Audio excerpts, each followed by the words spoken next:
Each country, depending on its financial capability and depending on the agenda, should do its part of the job. President Aliyev, it's a pleasure, as always, to be here talking with you. We are here in Berlin for the Petersburg Climate Dialogue. Well, this really is the beginning of the road to COP29. You know, your team must be very excited. What can we expect from this year's COP, and how much is going to be actionable, not just discussion? We want to create an environment which will be comfortable for all the parties. We had great experience in building bridges in non-aligned movement. As you know, we've been chairing the movement for 4 years with 120 members. Really, I think, made a big progress.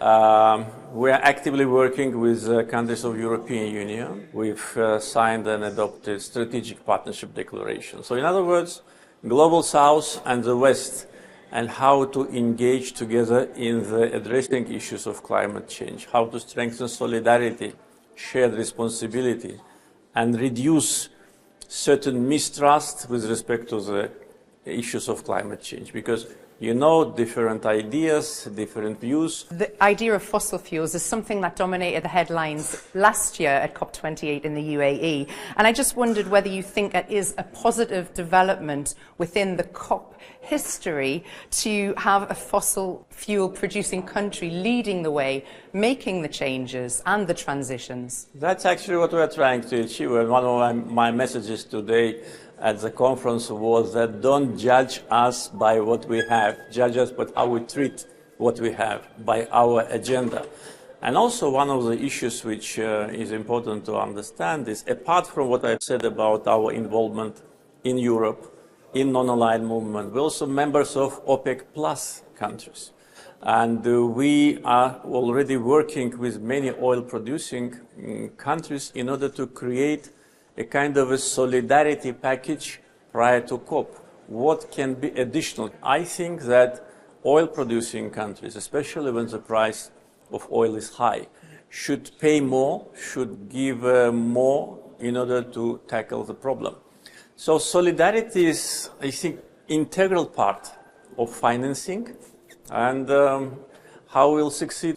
What would you love to be the lasting legacy for COP29? If we can make additional step towards green world and tangible step with a continuation, I think that will be the most important legacy. At the same time, as you know, one initiative which is new for COP already was put forward by us, a creation of Troika, of 3 countries.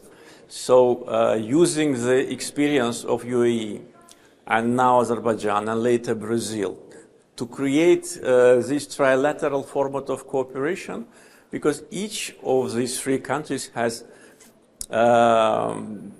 involvement in different regional, political, economic, etc. issues. So combination of efforts, solidarity, we should stop blaming each other. Those countries which do not have oil should not point finger on those who have. Small developing countries should not demand big countries saying that you are responsible for climate disaster. So this is diplomacy, policy, finance, and of course, as a host country, we, I think, can create a platform for that. Mr. President, always a pleasure to talk to you. Thank you so much for your time today. Thank you very much. Thank you.